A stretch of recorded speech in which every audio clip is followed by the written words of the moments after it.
So today being 14th of September 2024, we are launching this particular webinar, and as indicated by our very own Angela, the idea is to educate the community about dReps and everything.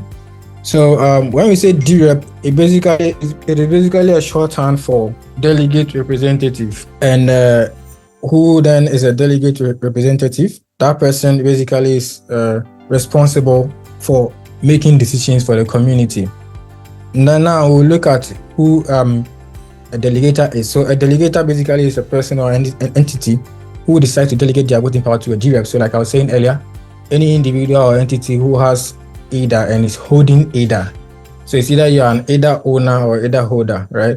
You have the chance to delegate your stake to, a dRep, to give them the voting power to practice governance on your behalf. An ADA holder basically is somebody who has possession of ADA, regardless of what amount it is. Now that's SIP 1694. And we know that it is an improvement protocol which seeks to introduce an on-chain governance model for Cardano.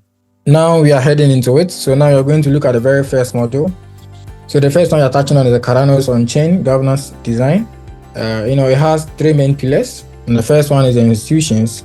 And then there are also constitutional representatives. And then there's also going to be democratic consent, where the 1694 describes a governance system to bring decision making for the Cardano network on chain. Now there are some rules aside the pillar, the three main pillars. When you break it down, you come to meet the basic rules that the governance is all about. So the very first one, as we all know, is going to be the delegate representative or the dRep. And then constitutional committees, they will also be voting on the constitutionality of actions. And then the next one is the stake pool operators that we have all known for long. So they are going to vote on specific governance actions, particularly that has to do with parameters and structures and stuff. And then the delegating ADA holders are those who do not want to become dReps, and they do not want to either delegate their stake to dReps. So automatically what it means is that they want to vote vote by themselves. They want to vote directly on all governance actions.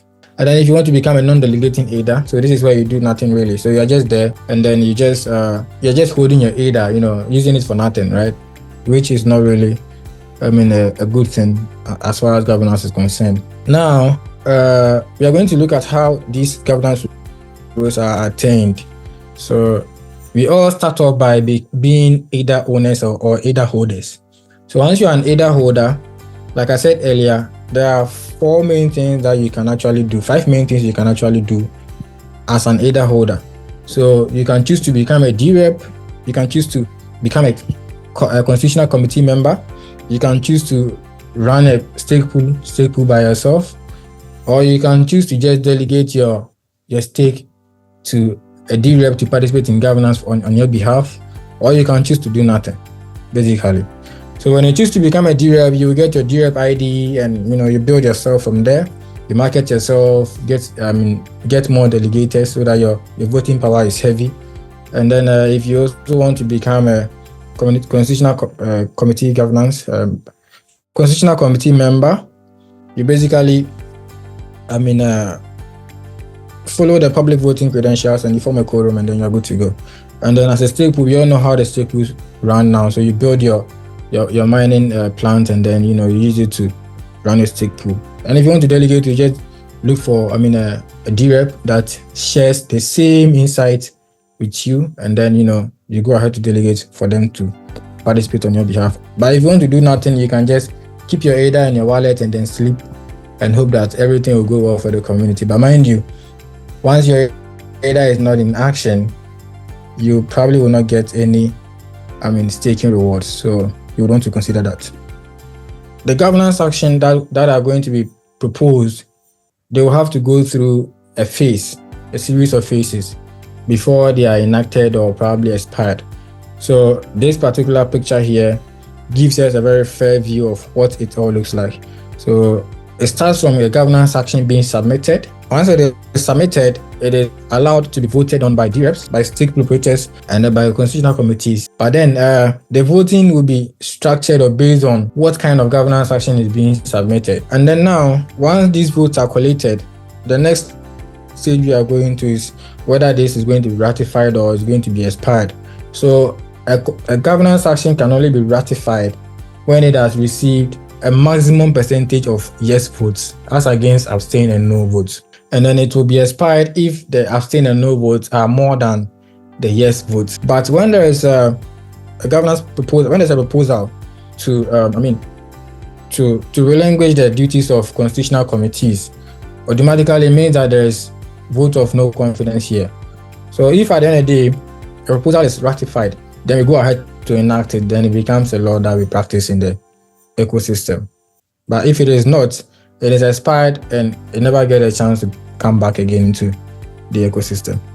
The next we'll be looking at is the dRep role and the responsibilities. Now, the role basically is that they are going to serve as community spokesperson. Now, there are some expectations that we need to have in mind as far as dRep is concerned. The first one is community leader. And also, they must be transparent with us. They must commit to transparency and at all times remain open if any conflict of interest arise with other roles or positions in the community. And then the minimum ask is that one of the key goals for delegation is to improve the quality of decision making and also to create a more equal landscape with voting power. Now, the next one will be to understand the delegation. Delegation is going to enable ADA holders to delegate some or all of their voting power to a delegate representative, which is a dRep. Right? Why would you not want to delegate? We have some three concerns here: overwhelming number of transactions in the system if a large number of stakeholders vote within the same period. And also for some governance actions, like I said earlier, they may be technical, so not everybody will have the understanding to be able to make well-informed decisions. And many individuals may find it challenging as well to prioritize voting as a dRep amidst their busy schedules. The next one, if you want to delegate, you should know that it's going to help you, of course, because dReps are going to take the time and effort to form a well-informed decision. And also the stakeholders who delegate their voting power to dReps that they trust is going to help them because there's a certain form of agreement here. And if dReps do not do their job and do not care about the election outcome, which is the future of the ecosystem, then of course this whole delegation is, excuse my language, useless because it is not going to be of help to the ecosystem's growth. So I think that is that. I'll end here and I'll take a few questions, probably give you answers, then we'll head on next. I have just one question. Okay, go ahead first. I understood that any ADA holder can submit a question governance. My question is this: how much of ADA to have or submit a question governance? That is. Okay, thank you very much, Faustin. Just to throw a bit of light, the idea is that any ADA holder can submit governance action, not question governance. So have that governance action. And the amount of ADA required to perform these actions as of now is 500 ADA. So you need to have 500 ADA in your wallet to be able to perform such action. So yeah, I believe that answers your question. So Mr. Lukman, please ask your question. Sorry. Good morning to everyone. Good morning. It's an honor to be part of this session, and I feel honored to be part of this meeting. The question I have is, how can ADA holders select and delegate to a dRep? And what incentives are there for ADA holders to engage in governance by either becoming a dRep or delegating their votes? Awesome. Thank you for your question. Your question is actually a whole topic on its own, but of course, I will attempt it, not into detail, but of course, you're going to have subsequent sessions, even some on Twitter space, to discuss these topics very much well so that everybody gets the understanding. So the answer I'll have for you now here, Mr. Lukman, is the fact that if you are an ADA holder and then you want to delegate your stake to a dRep, right? If you are using something, for instance, like Eternal Wallet, right? On Eternal Wallet, there's a section called voting. At that voting section, you have the chance to either want to become a dRep yourself or delegate your stake to a dRep. So if you want to delegate your stake to a dRep, all you need is a dRep's ID. So that particular, you should be able to find that particular dRep's ID. And of course, there will be a list of dReps, active dRep there that you can actually choose from. And you only choose from by, learning about their objectives, their missions, and whatnot to ensure that it aligns with your principles as an individual ADA holder, right? And then you get to select from there. Or better still, if you know a particular dRep that you want to delegate to, all you need to do is to get their dRep ID, and then on the platform you can just put it in there and delegate your stake to them. And talking about incentives, this is something that we are still discussing. It is still being contemplated as to whether dReps should be incentivized or not, right? So I wouldn't want to say much about this particular topic here because it is still in an open discussion that we are having. And hopefully in the next webinar, by then we probably may have come to a resolution, and then I'll be able to present on that particular resolution so that everybody is clear on what they stand to earn as dReps or probably as delegators in the ecosystem. I hope that helps you. Sure. Awesome. We are back and we are continuing our session with our next speaker. He's in the person of Mr. Nathaniel Jomina. Thank you very much for such a concise introduction. Okay, so the module 2 is on code of conduct. We are going to look at best knowledge and practice, and also guidelines for Cardano governance. The 9 guard rules. First is improvement of the discussion, or improve the discussion. We all have values that has come on board when it comes to our individual expertise. So whatever value you have, you should bring it on board to help to make the discussion better. Then the next one is be agreeable even when you disagree. So let your disagreement be known. However, once majority consensus have been built and the majority say we are moving on the left, just agree to the majority decision, because at the end of the day, the voting is numbers. So what the entire population or the entire ADA holders, whatever stake that they have made, agree, and then let's move on that point. Then your participation counts. So with this, I know some people are in the community, they only participate in Project Catalyst, and aside that, whatever thing that happens in Cardano, they don't really give much of insight about, because it's not really part of their interest. But this event is trying to make you aware that governance is important. So whatever decision we take in governance may be affecting you in Project Catalyst. So that is why it is important for you to participate in governance. Then we say, if you see a problem, report it. And that is also very key. If you have any concern, you have to make it known and then report, so that we can have a discussion about it. Because through discussions, that we tend to resolve a lot of challenges. We have a lot of forums for some of these things. We have the town halls that you can bring some of these things on board. You can even send emails, and then we can look at them and address them. The fifth is always be civil. Civility is very important in our day-to-day action. Sometimes in a parliamentary forum, certain words are used and you hear feedback like, oh, this word that you use is very, very unparliamentary, or it is very unhonorable of you. So if you have any concern and you are voicing it out, voice the concern out, but be civil as possible. There's no need to insult or use vulgar languages and whatnot, because the vulgar language is it's not a concern. Make the concern be known, and it should be devoid of some of these insults. Keep it tidy. Let's say you are sending a concern, and then you are sending it via email, and then the subject matter is let me say something like Project Catalyst should stop their foolishness. Like, nobody will even, the person who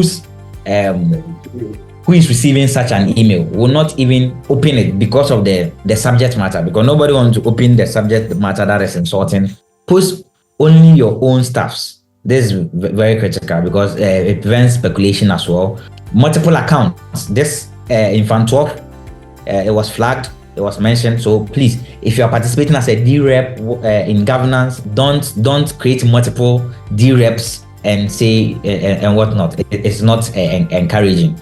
And then violation of rules. Once we set rules, some can be timeline rules. So there are some people, they don't respect timeline rules, that voting starts at this point, register to vote at this point, and then voting will start at this point. These are rules, and then when you violate them, because it's an on-chain stuff, we cannot go back and undo for your sake. That's why every rule is made public, and then we move on from that tangent.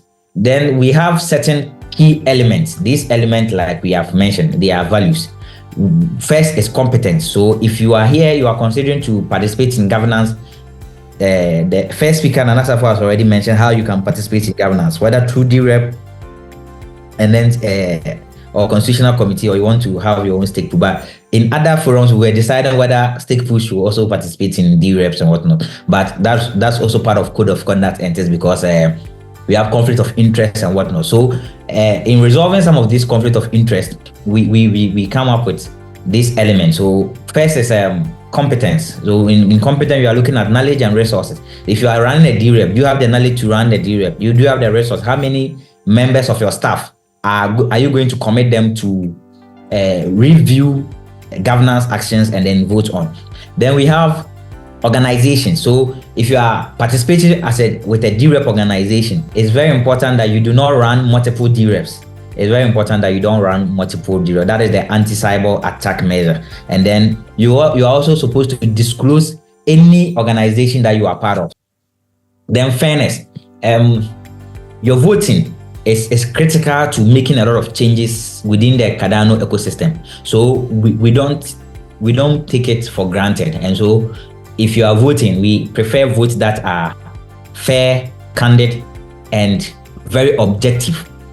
Okay, because it's critical for the improvement of Cardano in general. So the first one, we have the voting decision rules, and then interest of the proposer. So if you have submitted a proposal yourself and we are voting, you need to ensure that you are open on it, and then avoid taking maybe bribes from other organizations. Maybe you are caucusing with other dReps, so that you particularly vote on a line of governance action that will also be against the code of conduct. Because if you caucus with some people, or maybe you take money to vote for some governance action, these are all against the code of conduct. So we have to be mindful. Then we as part of the code of conduct, we also have the Cardano constitutional guardrails.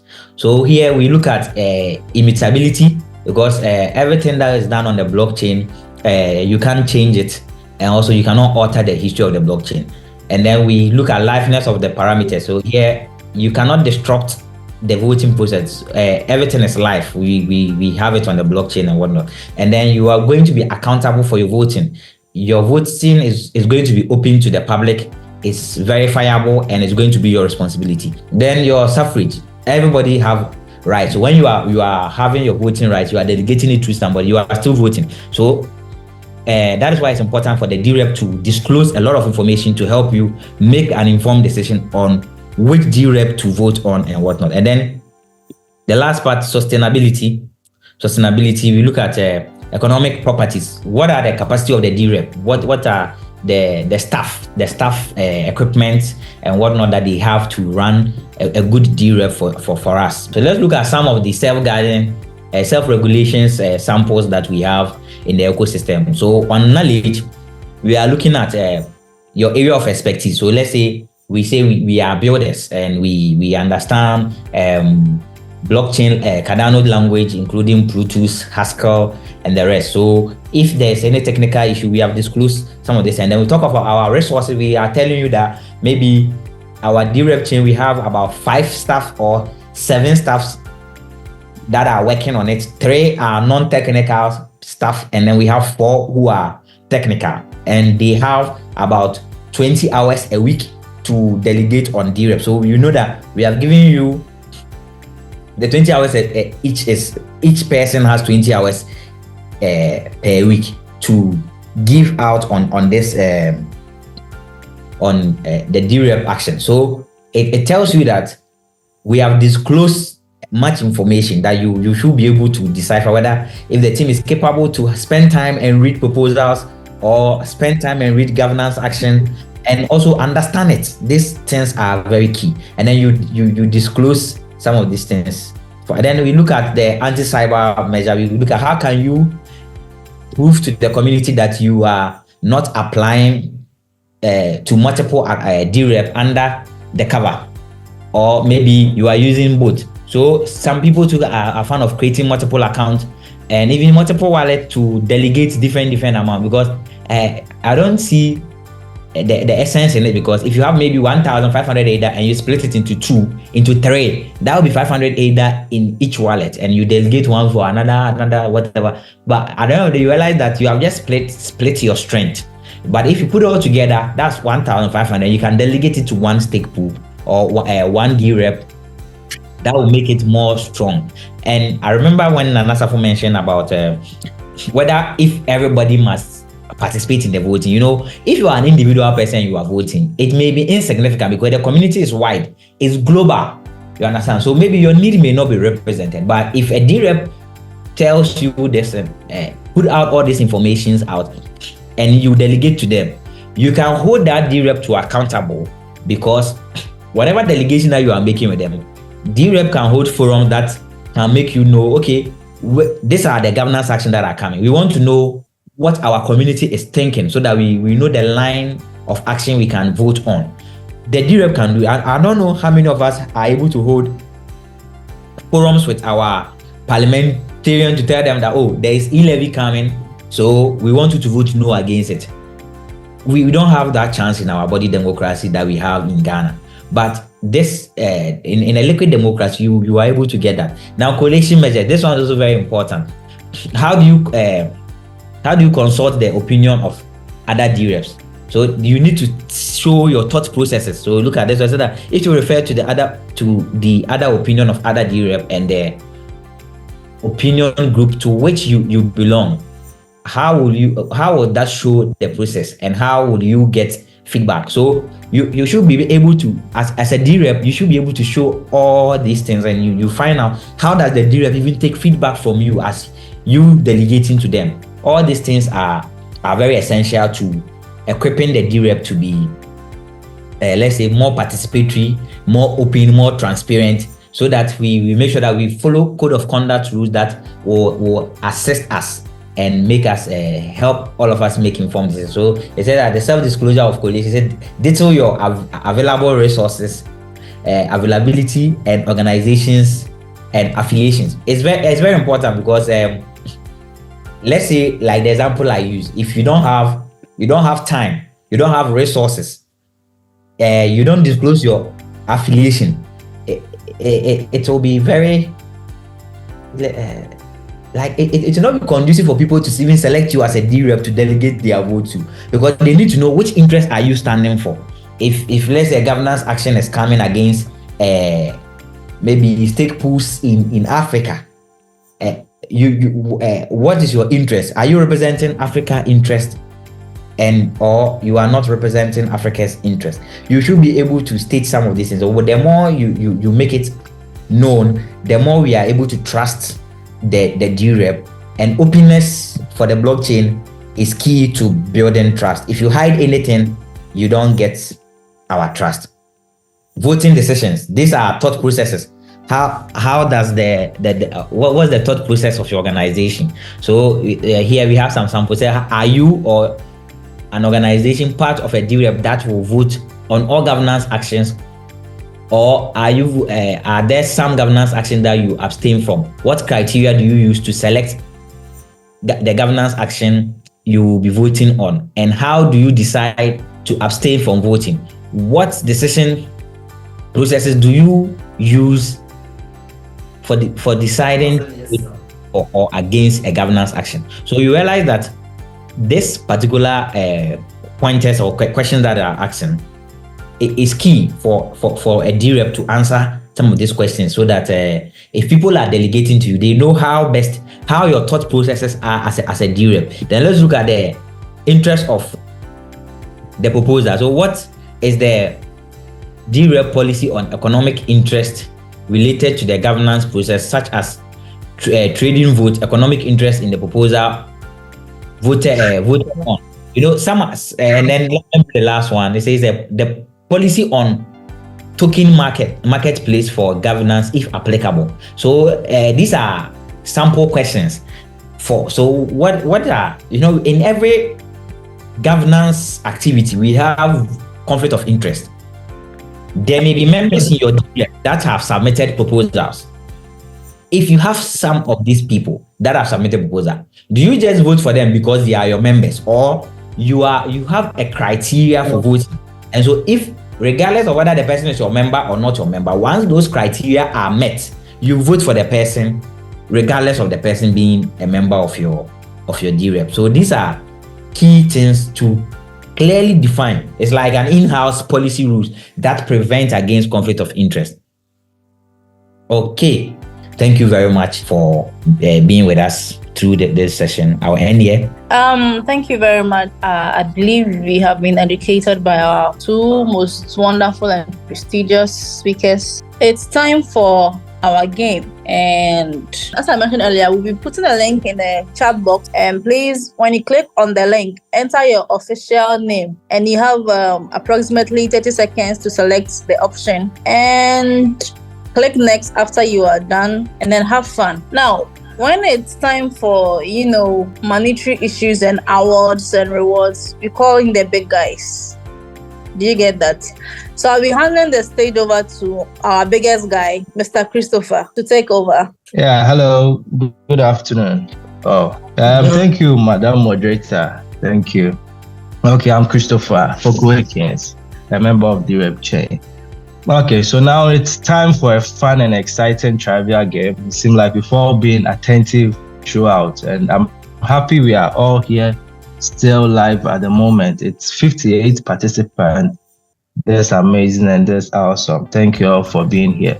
So I'm going to put some guidelines out there. It's actually a fun game, okay? I believe if you've paid attention to whatever has transpired from the beginning to the end, you should be okay and be on top of the game, on top of the leaderboard. So here are some guidelines and here are some quick notes that everyone needs to take, okay? So there will be a link. I will drop a link in the chat box, of which the link will redirect everyone to the trivial game. Okay, it's actually a fun game. It's in a quiz form, but it's so fun and engaging. And there are simple questions there. Yes, earlier to our webinar, I believe it was said that there will be sharing of ADA. Okay, yes. So far, all members on call here will be receiving ADA for your patience and for your support to make this happen. Okay, so everyone will be receiving ADA as reward. On top of everyone receiving ADA as reward, there will be a trivia game that I'll be posting now. With the best 5, the top 5 on the leaderboard will also receive award in ADA. So it will be great and it will be so fun that you pick the questions in a speedy way. You try to do your much possible best to select the questions quickly, because there's only 30 seconds per question. So as you launch the link and you type in your name, please kindly take note of this. I need your full name as you open the link. Okay, I need your full name. You see that in the box it says nickname. Please ignore that and type in your full name. I kindly need your full name. It will help in dispersing the reward. Your full name to identify them for the reward. So yes, exactly. Yes. Thank you. So we need your full name for identification purpose. Yes. So I'll be dropping the link right away, and kindly bear in mind that every question has 30 seconds. Once you click on the question, your seconds start counting till it ends, and when it ends, it goes to the next question. So kindly take note of that for me. Okay, and also your full name is very important. So kindly check in the message box. I'm dropping the link in right away. Yeah, also I think we have 10 minutes to finish answering the questions. Is it 10 to 15 minutes or 10 minutes? Yeah, it's 10 to 15. It's 15 minutes actually. Oh, okay. So after 15 minutes, the link closes. There's nothing you can do. So we'll launch the leaderboard after the quiz so that we see who the top 5, they'll be rewarded accordingly. Okay, so per merit will the reward to be distributed. So kindly take note from me. Yes, so please check the chat box. There's a link in there at the moment that will redirect you to the game. Okay, so the game, it also has to do with speed. Okay, you should be able to be fast about it. And the leaderboard, as one is being fast, once one is winning, you can all see once you launch the link, you can see who is progressing, who is running very fast ahead of you. So you should try and catch up and also make sure that you are part of the top 5. So the link is there. Anyone having a challenge with the link, kindly drop in the chat box so that we see to that for you. Okay, thank you.